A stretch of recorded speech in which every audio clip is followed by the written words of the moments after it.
Hello, I'm Bruce Lorincz, and this series is called Bruce on the Loose, which allows me to go ahead and interview all sorts of people in Wadsworth and beyond. Today we're pleased to have Ms. Debra Miller, Transportation Supervisor for the Wadsworth City Schools. And Debra, thank you so much for joining us and taking time out of your busy schedule. And how did you ever become the Transportation Supervisor, and how long have you been in the position? Well, I started as a sub for clerical in the Wadsworth City School systems almost 30 years ago. Then I became the switchboard operator in the afternoon. Transportation was going to computerized busing. Mr. Bob Fail, who had been there 30 plus years, was still pen and paper and push point pins on a map on where the bus stops were. So we were going computerized busing, and they asked if I'd be interested. I said, sure, I'll do it. So I got in that way, and then I've been in transportation for about 27 years now. Wow, that's quite an interesting evolution of the job, and I think the push pins had really probably outlived its usefulness. Yes. And I would think there would be some real problems with coordinating that with those inefficient methods. He did a lot in his head. A lot of it was in his head. He knew where the stops were and everything, and which bus. Back then, there was only maybe 12, 13 routes. Now we're up to 23 routes. Wow. So that's the growth of the city. It really has impacted your responsibility and duties, and certainly we see all sorts of developments coming, and many within outside the corporation limits. So that adds to your job. Yes, it does. What about how many students do we transport on a daily basis in the schools? We're about 1883 a day. Wow. We transport students. And what about the special needs students? I mean, imagine some of those students, have to be transported elsewhere. Yes, we try to incorporate them on the school buses. We do have 6 vans and a car that we transport special ed students that cannot get on or off the bus steps, or with disabilities. So we do transport them in our vehicles. We have 26 between preschool to 12th grade. And about how many miles on a daily basis would our fleet cover? And then by that also on a yearly basis? We run about 1,800 miles a day, which is about a little over 323,000 miles a year we run on our school buses. Well, that's a lot of miles. That and is. Certainly not all of that in ideal weather conditions either, especially in the winter. Yes. What about our number of buses in the fleet? How many buses do we have, and then also how many vans do we have? We have 33 buses in our fleet, 23 are en route. So we have 8 spares, and 1 is with our carpentry department that they travel on a school bus to and from the school site for the house that they're building. That seems like quite a few spare buses. So really, if a bus or two has issues or problems, then do you put those back in the service? Yes, if we have a spare bus or a regular bus that needs to be repaired or serviced or anything, then a spare bus is put in its place.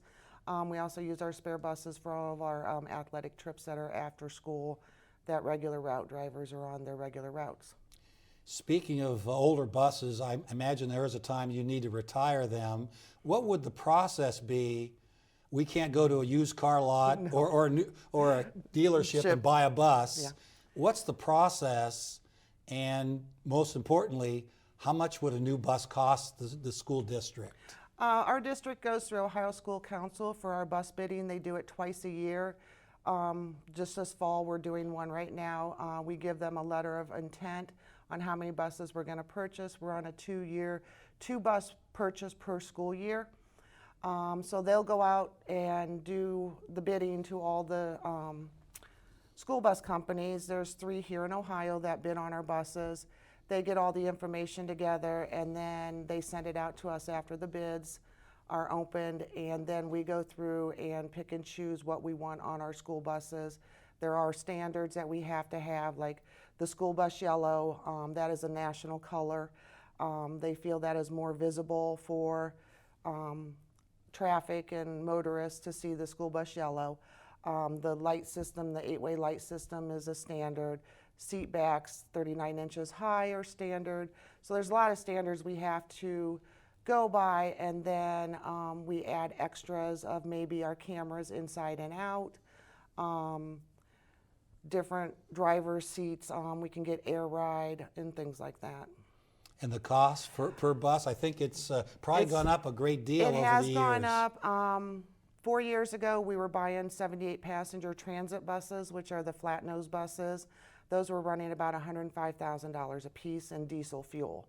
The last 4 years, we've gone with 72 passenger conventional, which now have the nose, and we've gone to gasoline, and those are running just over $85,000 a piece. That's kind of a difficult decision as to how to fuel the fleet, because the marketplace has changed so much with natural gas and then all sorts of variables from other countries even. Yes, we moved to the gasoline for the emissions. We don't have the emissions, we don't have the pollution standards for exhaust and that we have on the diesel buses. Gasoline is cheaper. We do not pay the sales tax on gasoline for our school buses.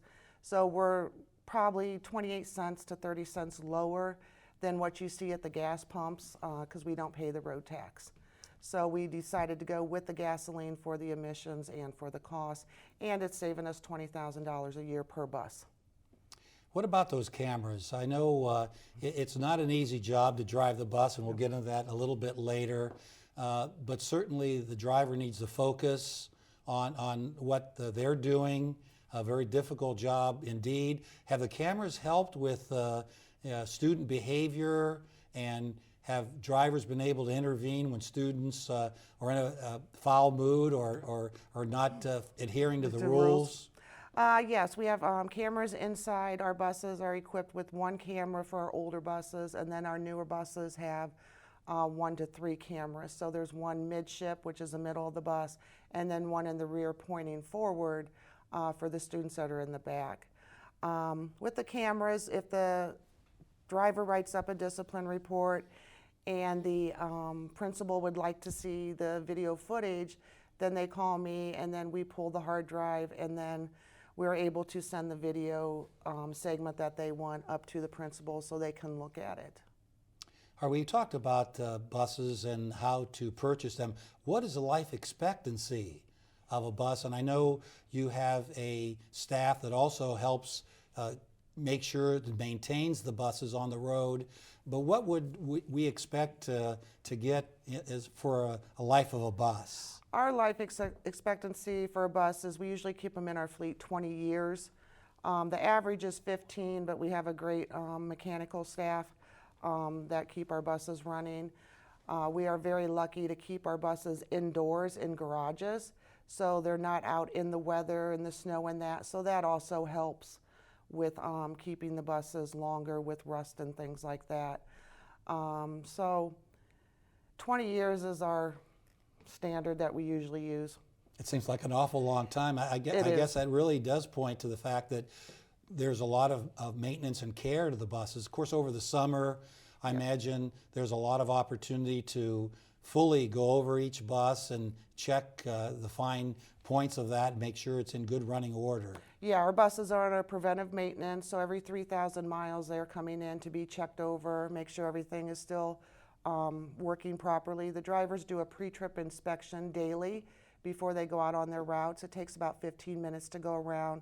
They're checking lights, they're checking brakes, seats, interior, outside, everything. Then our mechanics are there checking them also. Each year we have an annual inspection with the Highway Patrol. They come out, we have like 4 dates that they come out. We do 8 buses a day, and they go from bumper to bumper, inside and out. They're checking everything, and then they sticker the bus to say that it has been inspected for the year. And then 6 months after that bus had its annual, then we have a spot inspection with Highway Patrol again. They come out and they check the bus again. Well, I imagine the parents would really be very happy to hear that the bus their children gets on really has really been looked at, and there's going to be no concern with the operation of that bus. Yes, that is correct. They are checked daily again, and yes, we do have some breakdowns. We don't have a crystal ball to prevent them. Right. If the 8-way lights go out, then the bus is downed immediately because we cannot transport students safely. Who comprises the transportation staff? We have 23 bus drivers. I have 2 full-time mechanics and myself, and then we have a clerk in the transportation office, and then we have the 6 vehicle drivers that drive the vans and cars.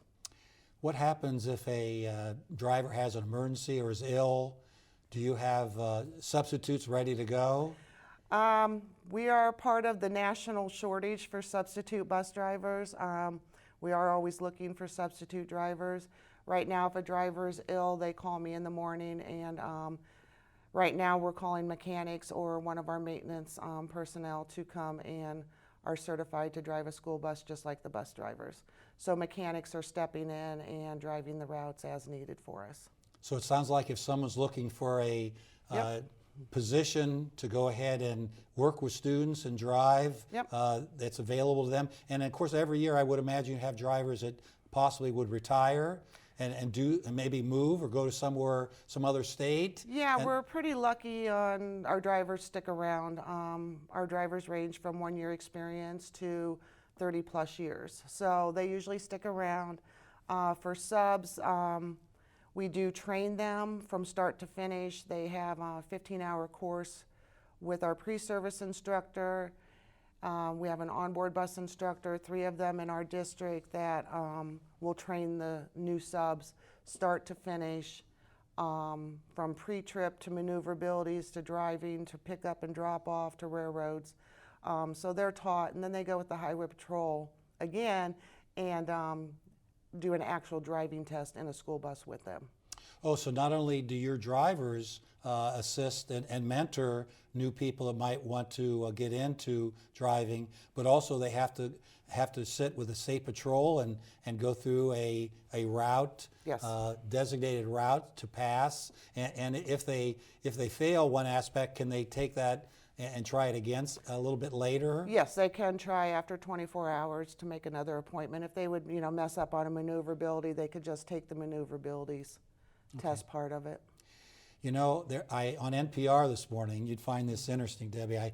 There was a survey they did about worst drivers in America, and this was in the cities across America. Cleveland, and they had, I think, 100 cities they did surveys on. Cleveland was the 7th worst driving community, and Columbus was the 5th. So I guess we can maybe say Ohio drivers might not be the best in the nation, and that's something that the drivers really need to be cognizant of. Not only do they have to contend with the students and the conditions, but also the other drivers. Yeah, we have had probably 23 red light violations this year. The bus drivers put on yellow lights 100 to 300 feet when they're approaching a bus stop. Once they stop and open the door, the red lights come on, and that is front and back. Drivers are supposed to stop on a 3-lane or less road both ways. If it's 4 lanes, they only have to stop the direction that the bus is going. We have installed red light violation cameras on the outside of the buses now, so we are able to get a picture of the license plate for a red light violation. If it's in the city ordinance, then we send it to Wadsworth Police Department, a form that our bus drivers are permitted to fill out. Bus drivers are the only ones that can actually fill out a form and send it to a law enforcement, and a motorist could receive a ticket for a red light violation. And I've heard recently that Ohio was really trying to up the penalties for people that do pass with the red lights on the bus. Is that true? Yes, that is true. Ohio Association of Pupil Transportation, the president there has been going to the state capitol and talking to them about the red light violations, the number that we're having. We want the students to be safe on and around a school bus when they're loading and unloading, and we need to get motorists to pay attention to those red lights when the bus is stopped. We've also added to all of our buses in our fleet, along with the outside cameras, strobe lights on and above the bumper to help with the reds and the yellows, so they're more eye level for motorists to see when the reds and yellows are on. If there would be a accident, whether the bus driver was involved and was at fault, or a driver ran into a bus, there's a lengthy procedure that has to be followed. Is that true? Yes. Excuse me. If a accident occurs, the bus driver calls me immediately on a two-way radio that we have with all the buses. I then notify the superintendent. If he's available, which is 99% of the time, he goes to the scene of the accident. I go to the scene of the accident. We call law enforcement. Then once we get there, we assess the situation, and then parents are called to let them know that, you know, there's been a accident. Majority of our accidents are very minor. It's most of the time of someone rear-ending the bus because they didn't see it stopped with the reds on. Once that is done, then our bus drivers are removed from the route and a sub is put on. And if we need to at that time, usually another bus is brought to the scene to get the rest of the kids home. Then the drivers have to go through a post-accident drug test, and then we have to contact our inspection team with Highway Patrol to let them know the bus was involved in an accident. We send pictures, and then they tell us if the bus needs to be out of service or if it can continue. The buses are really built strong for the student safety. So usually if we get rear-ended, there's a scratch on the bumper, but the car that hit us is usually a smashed front end. Sounds like my trip to Alaska. The moose hit by the car, it's the car that Yes. suffers a little bit more than the big, Yes. big burly moose. So that's good to know, but certainly, you know, it seems like a long procedure, but I think the steps are necessary. So the parents are informed, so the driver is taken away from the scene to make sure there's no concern there, and you bring in a sub, provided you have subs Yes. to go ahead. Maybe Yep. the maintenance Yep. department will have to move Maintenance around. or mechanic will move Right, in. right. Yep. But it just is making sure that all your bases are covered Yes. and that everything is looked at in a fine-tooth comb. Yes. Yep. What about, you mentioned about the increasing fleet when you took over the 29 some years ago, and then have you added to the bus garage in regards to housing the buses?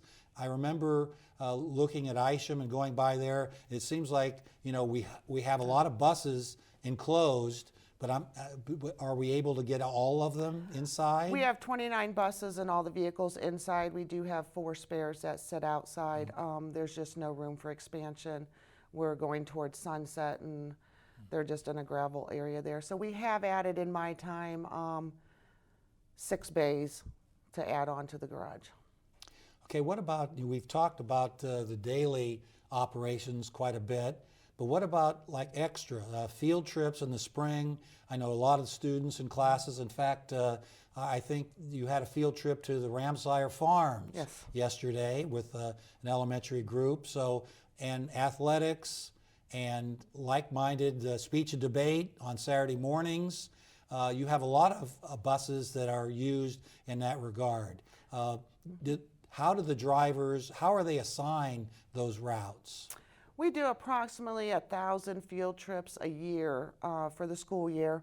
That includes our classroom field trips, speech and debate like you mentioned, and our athletic departments. Our bus drivers are not permitted to be released off their bus route for an athletic trip. That's why we use the subs. We felt they're hired to be there for the students daily to get them to and from school. So for trips that they can take the regulars, we have a bid board procedure that follows our contract, and then drivers can sign up for the Friday night football, band or football, or the Saturday cross-country meets. And it just goes by season on, you know, like right now we're just finishing up our fall season, which is your football, your cross-country, your volleyball. Next season we'll get into wrestling, basketball, and those athletic events. What about the total cost of the transportation budget? I think it's probably more than people realize, but it's certainly a major part of getting students to school? Yeah, transportation is about a $1.8 million budget a year. That does include wages, the new buses, and it's a high amount.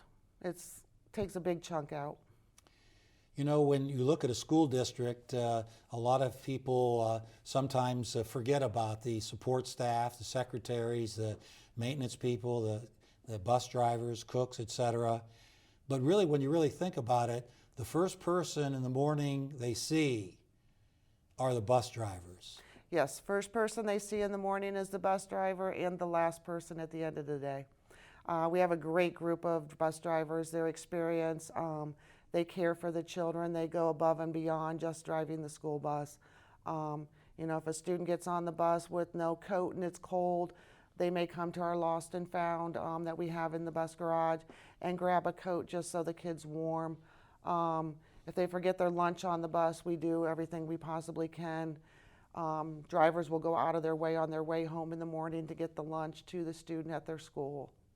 So our drivers are there not just for driving the bus, they're there for the kids also. Tell us about that lost and found. I bet there are some very unique things, and students do get, you know, anxious, and they have something going on, and they leave their coat or hat or gloves. It's probably pretty extensive, isn't it? It is. The drivers try to keep the items on the bus for 3 days, you know, and holding it up and saying, who does this belong to? Okay. We have a lot of, you know, getting this season, coats, hats, and gloves. You know, it's cold in the morning, but it may warm up here in Ohio. You never know what the temperature is going to be. So it may warm up at the end of the day, and they have their coat and just leave it there and go to get it next morning, and it's not there. So lost and found is in the driver's garage, or in the driver's area. And like I said, we have coats, hats, water bottles, lunch boxes.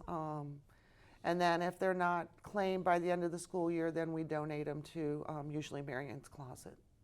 What about over the years? What are some of the major changes that you can put your finger on in your 29 years of experience at the position? What has really changed a great deal with transportation? I'd say the biggest change in transportation is the student loading and unloading at the bus stops. It used to be, you know, the bus would stop, kids would just get on. Under administrative code and Ohio Revised Code is what we follow with the Ohio Department of Education. That is the biggest change. Now students have to wait at their designated place of safety, and that's the morning and afternoon. So when a driver comes up to the stop, the kids are waiting on both sides, and the driver then puts their hand up and motions the kids to cross when it's safe, or even the ones on the right side, they have to watch the driver to get on the bus also. So that is the biggest change we've seen in Ohio. And I think that certainly, again, with inclement weather and rain, as we've had the last couple of days, it's really important, and the driver is really the key to that safety, and they take that very, very seriously. Yes, they do. They want the children to be safe, and that's why they wait at their stop. When the driver's approaching, they're counting the number of kids. So if 5 kids are at that stop, then 5 kids need to get on the bus. If no one, you know, if only 4 would get on, then they need to stop the bus, check, make sure around underneath the bus that a student did not fall, or figure out where that kid went. I know the cars waiting behind are really in a hurry sometimes, but how long, if there's supposed to be 2 students at that spot and only 1 is there, how long will they wait for the other person maybe being late to run out of the house? We are not supposed to wait. If they see the student, you know, running up the sidewalk, they will wait. But then there could be discipline action taken with the student for not being at the stop on time. We ask that students try to be there 5 minutes prior. In the winter, you know, they're kind of lenient, you know, few minutes. The bus drivers stay on time. You know, there's a few times that their times may be off due to traffic or things like that. But safety is our #1 priority with the students. Now, what would a route for a particular driver be? What would the longest number of minutes be, and maybe the shortest? Some of our drivers start as early as 6:10 in the morning. Those are the ones that are like in our northeast region of our district. It takes them, 10, 15 minutes to get to their first stop. Takes them 15 minutes to get to our high school. So students are usually on the bus probably around 45 minutes. Drivers could be driving a little bit longer. They do the high school 7th through 12th grade first, and then some have a little bit of a layover, and then we start our elementary route probably about 7:55 is our first one that goes out. Has there been any thought about changing? I know a couple years ago we talked about changing starting times. Yes. Is that a possibility again? We looked into that, and what we discovered is the students would be getting home 5 o'clock. With the time change now coming up soon, at 5 o'clock it's going to be dark outside. So we felt that was not the safest for the students. I know there's studies out there, about the sleep and the start of the day. But again, safety was our number one priority. Debbie, I can't believe all the things we've covered today. Yes. We've really talked about the cost of a bus, the training of new drivers, and again, we emphasize it. If people are interested in being a sub-driver, which could lead to a regular position later, I would imagine. Yes, it could. Okay, and that's really important to go ahead and have competent people so we don't have to pull other people off other jobs and everything. And again, I want to thank you for all your time and effort over the years and working with you. I know you're super organized, and I know that the buses were always there on time, and the drivers really did a wonderful job. And again, thanks again, and thank you for viewing Bruce on the Loose, and next week we'll have another fine guest here on the program. Thanks a lot, and we'll see you soon.